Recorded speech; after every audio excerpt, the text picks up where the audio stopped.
Minasan, konnichiwa. This is Luke from Tokyo One, and we've got J-Man behind the camera helping me out today. So thanks for your help today, mate. Much appreciated. All right, so today we're down at Glenelg, South Australia for the Australian premier Japanese car show, All Japan Day 2023. They're expecting up to about 650 entries, which is 650 cars. We've got Mazdas, we've got Toyota Crowns, we've got Nissan GTR R34s, we got Supras, we got everything that you can think of when it comes to all the cool Japanese cars, new and old. Like I said, there's going to be 650 cars down here. We're going to have thousands of people coming down here to spectate, check out the cars, say hi to people. We got some stalls as well. Not we, but they've got some stalls down there. They've got some food stalls. They've got some merchandise. They've got some products down there. So make sure you come down and check all those out. I think what's a really good thing today that All Japan Day is doing is that each year they throw their support behind a charity. This year they've gone with the St. John's Ambulance South Australia. So all profits that come from today's event will actually go to the St. John's Ambulance SA, which is an absolute great community giving back, a great community event giving back. Look, let's go check out some stalls. Let's go try and have some conversations with people, and let's have a great day. Give me a sure.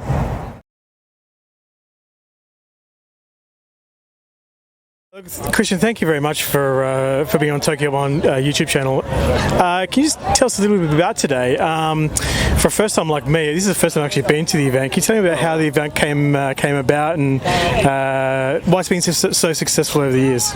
Okay, well, we have to go back a little way, back to the days of car forums and Nissan Silvia. If anyone knows nissansylvia.com, if you're that old, you're really old if you know that. But it was back about 2008. I just sort of threw out the idea because in those days car shows were getting bigger and bigger, and it's around the days of Auto Salon, and what happened was cars were getting, the shows were getting more expensive, the cars were getting more exclusive. A lot of good cars that we thought were really cool, were actually just getting left out of events just because they didn't look good. They're amazing engineering or whatever, but they just didn't look the part. And so we were longing for the days of, the old days of small car Sundays and that, when they had, you just park your car on the grass and just sit and talk cars all day, and we love that, and so that's how it sort of came about. I sort of said, is anyone interested? And we got a sort of team committee together, and even like 15 years later, we've still got 4 of those 5 still helping out today. Beautiful. To give you an idea of how sort of tight our team is, I've got my own kids. I've got kids who are now helping out, nice. That are sort of moved on from, it's just the next generation, I guess, too. But for us, this is like, it's just a chance. We wanted it to be really chill. From an organiser's perspective, we wanted it to be as easy as possible. Although when you get to this size, it just gets a bit hard. 650 cars. I think you're talking about this year or something like that. Yeah, 650, which is max. But it's pretty crazy, and the crowd numbers are, as you can see, are incredible. So, and what a day for it as well. Yeah, we got very lucky. We could have. I mean, if it had been during the week, it would have been boiling hot. If it had been yesterday, it would have been rain. So we always put our order in. Somehow the higher powers keep giving us a good rap every. They must like Japanese cars, maybe, I don't know. And I suppose, talk to me about Japan. Like, what's your interest with Japan? Do you have an interest with Japan itself? I love the country. I mean, I had always been a car nut. When Skylines first came out, I was probably a bit like everyone else. Played Gran Turismo, loved all that. When that first came out on PlayStation. So it's 25 years ago now. But yeah, I went over to Japan I lived there in 99 and 2000. Beautiful. Same. Not the same year, but I've lived over there as well. Oh, there you go. I was in Osaka and lived there and became an exporter from there. So I was exporting cars over. And then when I came back here, I was teaching for a little while, but didn't really like it. And then the cars took over full time, and so I've been full time with IronChef Imports since 2007. So, and that's this is my passion. connection. Like these guys here are sort of like my family. We say this is more like a family reunion, this event, and we just catch up with all the same people that we see. We talk cars and pat dogs and see everyone, and just people going. It's really interesting because people my age are all going through different stages of life. Like it's people turning up with pushers and prams with kids, and we know that they get older and the kids all really like the cars, and it's cool. It's just nice to see everyone, and say I've made a lot of good friends out of this over the years, and those friendships have endured. It's really nice, and it's all because of cars. Like we have a lot of guys just come up every year without fail, and it's nice to see them and just have a chat and see what they're up to. Yeah, I think we did see quite a few cars, and also I think we had some chats as well from people from interstate. I think it's great that even people from interstate are coming to South Australia for this event. I suppose in regards to did it originate here in South Australia, or did it start somewhere else and you brought it to South Australia? What about that part of it? No, it originated here. We've tried similar events. It really just came down to logistics. So we did one in New South Wales early on, and we did one in. We had originally planned one in Melbourne, and that fell over. And in the end, it's much easier to organise an event when you have people on the ground, and it's very hard to do it remote. And we didn't want to. Again, it comes down to how much effort you want to put in, and we just didn't want to. We didn't want to consuming our world. Like this is really just meant to be a charity event. We don't raise we raise money for charity, but we don't make any money off it. And of course, all the committee members are all volunteers. So we're sort of like, if we do 5 events a year, that's 5 times. That's a lot of commitment unless you're moving to working full time or something like that. So, and I think you raised a really good key point there. Is the charity side of things. I think it is that all the profits are going to the St John's Ambulance SA this year. Is that right?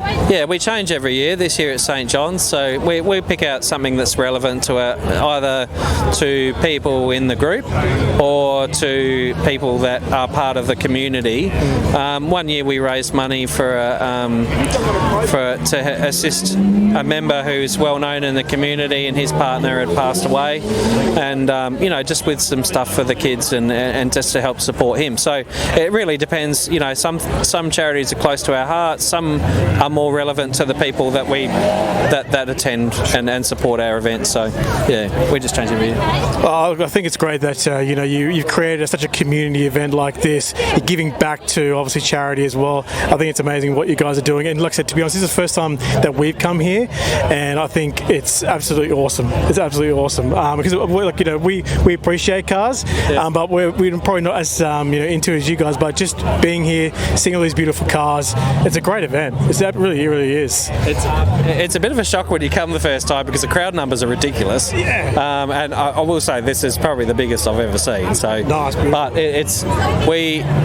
during COVID we actually counted numbers, and we had 10,000 there at that.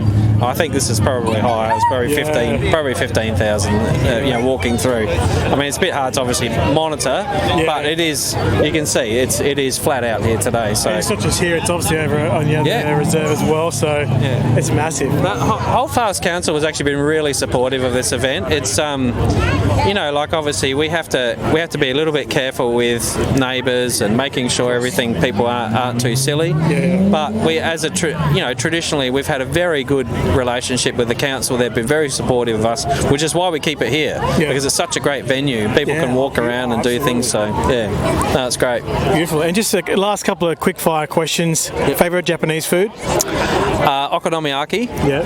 Massive fan of that, particularly the ones that they make in Osaka. So actually, and Hiroshima is really good too. Beautiful. And favourite Japanese beer? Look, there are a few that I enjoy. Sapporo is probably my preferred, but I mean, look, I drink Asahi, but the Asahi in Japan is better than the Asahi here. So I'm a bit of a beer snob with that, but fair enough. And I suppose if you were to, put it out there to Japanese looking to come to Australia, what would you say about South Australia? What would you say is the best thing about South Australia and for them to come here? I think the best thing. I mean, today's probably not the best example because the crowds here are crazy. But Australia is a bit like a country town. Actually, Hiroshima reminds me of Australia. Reminds me of Adelaide. Sorry, reminds me of Hiroshima. Yeah. It's sort of friendly and not too large, not too small. It's just sort of good size. When there are events on, this is a classic example. When there are events on, there aren't 10 other things happening at once. Yeah. Like this is the only thing that seems to be on this weekend, and everyone turns up. Yeah. So you get to see everyone. People get to know each other, and I just find for people who are moving here from overseas, they get to know the community. There's a really strong Japanese community here as well, and I think that there's good support, and weather's beautiful, of course. Absolutely. So no snow if you don't like snow. Yeah, true. Absolutely. Well, look, Kristian, thank you very much for your time today. Thanks for giving some insights to us and also to any of my viewers as well. Thank you very much for putting on the community event. Thank you very much for giving back to the community and also charity. Much appreciated. Thank you. Thanks, Kristian. No worries. Cheers, Luke. See you, mate.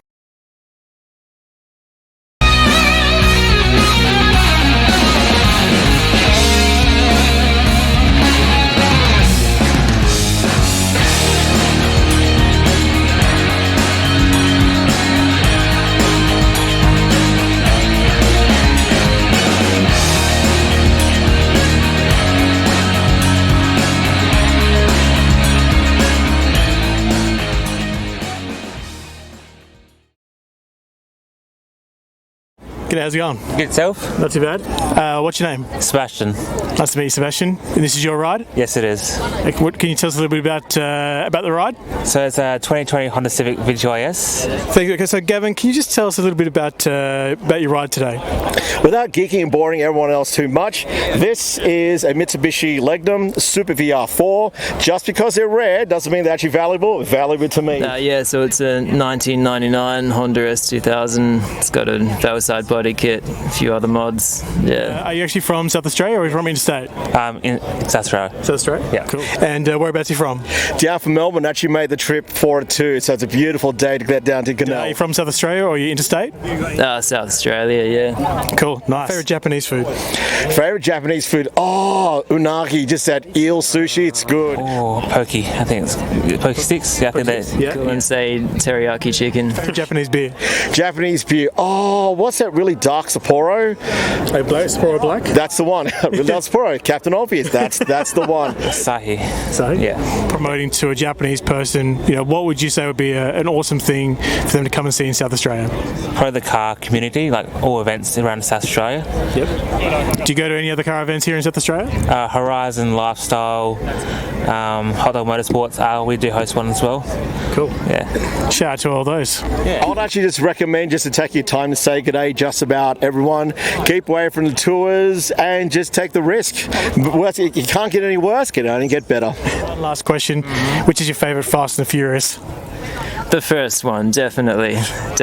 I mean, the first four are the best, but the first one. Fast and Furious movie is number one because it was I'm getting that a lot. one, and also Tokyo Drifters as well, especially that car park scene. We're living the car park scene right now. So the first one because it's for my generation. I'm an old bloke. I'm 46 next week. Asian genes, Asians don't raise it apparently. So yeah, that's my favourite.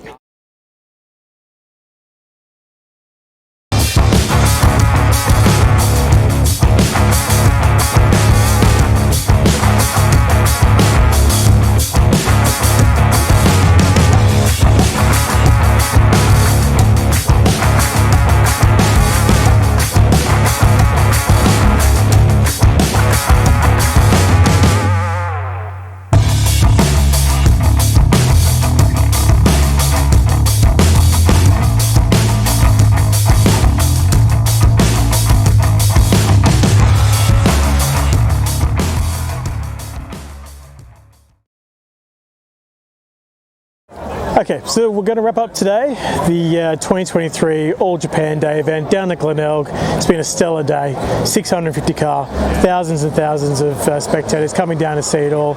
It's been such a great event. I just want to say a big shout out and thank you to Kristian from IronChef Imports for putting on the event. As you can see, like I said, there's just such a great support for the event. Thank you also for giving back to charity as well, Kristian, for the St. John's Ambulance South Australia. Australia. They're going to really appreciate the donation from them, from all the people. Don't forget, in later November this year, there's going to be the All Japan Day Classic in November, I believe it is. So make sure that you check out the social media pages, have a look at that. Make sure you head down to that later on in the year as well. I just want to say a big shout out, thank you to John behind the camera for doing an awesome job today and helping me out with this. Thank you to everyone for supporting all the channel as well, and we'll definitely see you for the next video soon. Mata ne.